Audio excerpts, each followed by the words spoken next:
Ya, Assalamualaikum warahmatullahi wabarakatuh. Berjumpa lagi dengan saya Wahyuni, calon guru penggerak Angkatan 9 dari SMP Negeri 1 Muarawis, Kabupaten Kutai Kartanegara. Kali ini saya tidak sendiri, saya bersama dengan Pak Lukman. Apa kabar Pak Lukman? Alhamdulillah baik Pak. Ya, pada hari ini, hari ini kita akan melakukan percakapan praobservasi, di mana percakapan praobservasi itu dilakukan sebelum kita melakukan supervisi. Di mana nanti di supervisi itu nanti saya akan mengamati proses pembelajaran yang akan Pak Lukman laksanakan dengan murid-murid Bapak. Nah, oke. Adapun dalam percakapan praobservasi Pak Lukman ada beberapa hal yang ingin saya tanyakan kepada Pak Lukman. Di antaranya yaitu yang pertama adalah dalam rancangan pembelajaran Pak Lukman kira-kira tujuan apa yang ingin Pak Lukman capai dalam penerapan pembelajaran terhadap siswa nanti Pak Lukman? Ya, perkenalkan nama saya Lukman Hidayat dari SMP Negeri 1 Muarawis. Saya di sini sebagai guru pendidikan agama Islam. Adapun tujuan pembelajaran yang saya ingin sampaikan kepada peserta didik adalah yang pertama itu peserta didik dapat menjelaskan pengertian sujud dan dalilnya. Oke. Yang kedua yaitu peserta didik dapat menjelaskan ketentuan sujud sahwi. Dan yang ketiga yaitu peserta didik dapat menjelaskan tata cara sujud. Jadi ada 3 tujuan pembelajaran yang ingin Pak Lukman capai dalam rencana pembelajaran nanti Pak Lukman ya. Nah, baik Pak Lukman, untuk pertanyaan yang kedua yaitu bagaimana kira-kira rancangan pembelajaran yang akan Pak Lukman terapkan di kelas nanti terhadap siswa-siswa Pak Lukman? Ya, bisa diceritakan sedikit Pak Lukman? Di sini saya nanti masuk di kelas 7A ya, pada hari Sabtu. Adapun rancangan pembelajarannya itu saya menerapkan itu rancangan pembelajaran berdiferensiasi berdasarkan kesiapan siswa yang diintegrasikan pembelajaran sosial dan emosional. Saya akan membagikan kelompok sesuai dengan kemampuan keterampilan peserta didik. Jadi dibagi ke kelompoknya itu sesuai dengan kemampuan keterampilan peserta didiknya. Terkait dengan metodenya Pak Lukman, kira-kira metode apa yang dipakai? Adapun metodenya yaitu saya menggunakan problem based learning atau PBL. Oke, PBL, problem based learning. Metodenya saya gunakan di sini diskusi kelompok. Oke, metode diskusi kelompok. Nah, kemudian Pak Lukman, kira-kira nih Pak Lukman, kapan kita bisa melakukan supervisi Pak Lukman? Pada hari apa Pak Lukman ada waktu Pak? Kebetulan nanti hari Sabtu di kelas 7A saya ada pembelajaran agama Islam di jam pertama. Oke, baik Pak Lukman, berarti nanti kita akan melakukan supervisi di hari Sabtu Pak ya, pada jam pertama di kelas 7A. Di kelas 7A. Baik Pak Lukman, terima kasih banyak. Sampai jumpa lagi nanti. Tapi jangan lupa Pak Lukman, setelah ini nanti kita ada lagi setelah kita melakukan supervisi nanti ada lagi percakapan pasca observasi Pak Lukman ya. Ya, sampai jumpa lagi nanti Pak Lukman. Terima kasih banyak. Terima kasih Pak Lukman. Selamat pagi.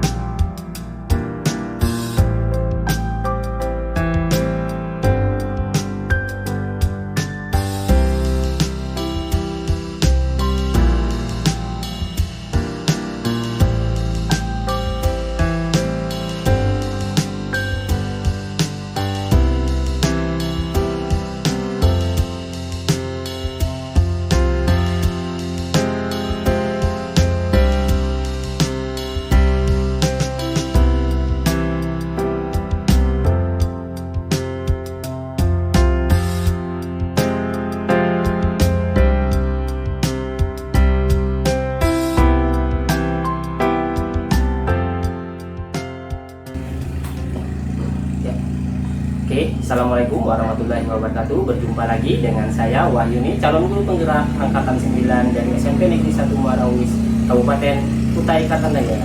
Berjumpa lagi dengan saya di percakapan pasca observasi bersama dengan Pak Lukman. Selamat siang Pak Lukman. Selamat siang. Baik Pak Lukman, di percakapan pasca observasi ini di sini saya akan memberikan pertanyaan-pertanyaan terkait tentang hasil observasi yang kita lakukan kemarin. Nah, di sini ada pun pertanyaan-pertanyaan yang saya akan lakukan, yaitu pertama, yaitu bagaimana nih Pak perasaannya setelah melakukan observasi kemarin Pak? Oke.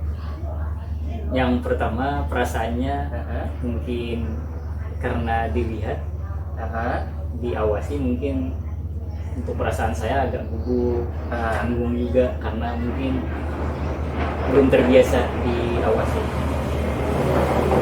Baik, untuk pertanyaan kedua Pak Lukman nih, kira-kira bisa Bapak ceritakan tahapan-tahapan yang sudah Pak Lukman lakukan waktu observasi di kelas kemarin, Pak? Ya, terima kasih Pak.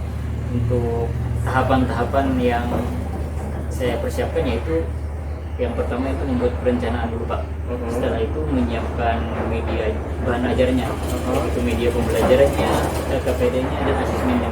Oke, terima kasih. Nah, Pak, kemudian menurut Bapak nih, apa kendala atau rintangan yang Bapak hadapi waktu melakukan observasi atau waktu melakukan pembelajaran di kelas kemarin, Pak? Tantangan yang Bapak hadapi gitu, Pak?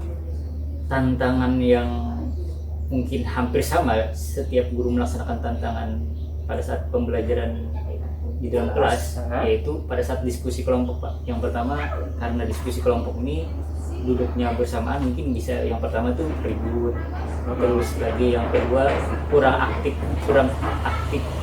aktifnya siswa satu kelompok dari yang lainnya, misalkan kurang terlibat. Jadi kendala yang Bapak hadapi itu adalah satu, kurang aktifnya siswa dalam kerja kelompok, kemudian ketenangan Pak ya, karena dia kurang tenang antara seluruh siswa yang ada di sana Pak ya.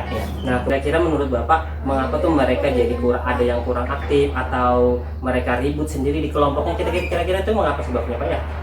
Yang pertama, kurang aktifnya mereka mungkin adanya siswa yang tidak ingin terlibat Pak. Kira-kira gitu Pak ya. Kalau untuk riuhnya dalam kelompok itu maklum ya Pak, yang namanya kelompok kan beda-beda orang kan Pak, ya pasti adalah satu teman yang mengganggu yang lainnya, mungkin kita jadi keributannya. Kira-kira adakah yang solusi yang Bapak temukan kira-kira untuk mengatasi hal-hal tersebut Pak, untuk di kedepannya? Kedepannya nanti solusinya mungkin saya akan melakukan pendekatan sesuai dengan minat peserta didik.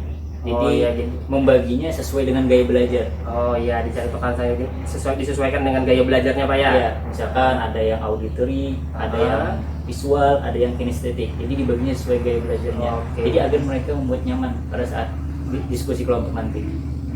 Jadi disesuaikan sesuai dengan gaya belajar siswa Pak ya. Kira-kira Pak, kapan bisa Bapak mulai terapkan solusi yang Bapak sebut tadi ini, dibagi-bagi ini, mulai dikelompokkan berdasarkan gaya belajar mereka? Insya Allah mungkin pertemuan selanjutnya saya akan terapkan, karena ini observasi jadi kita mendapatkan evaluasi dari Bapak. Terima kasih Pak evaluasi. Oke, terima kasih Pak Lukman, terima kasih banyak Pak atas percakapan pasca observasinya. Saya rasa cukup di sini Bapak. Terima kasih banyak. Saya akhiri. Wassalamualaikum warahmatullahi wabarakatuh. Waalaikumsalam warahmatullahi wabarakatuh.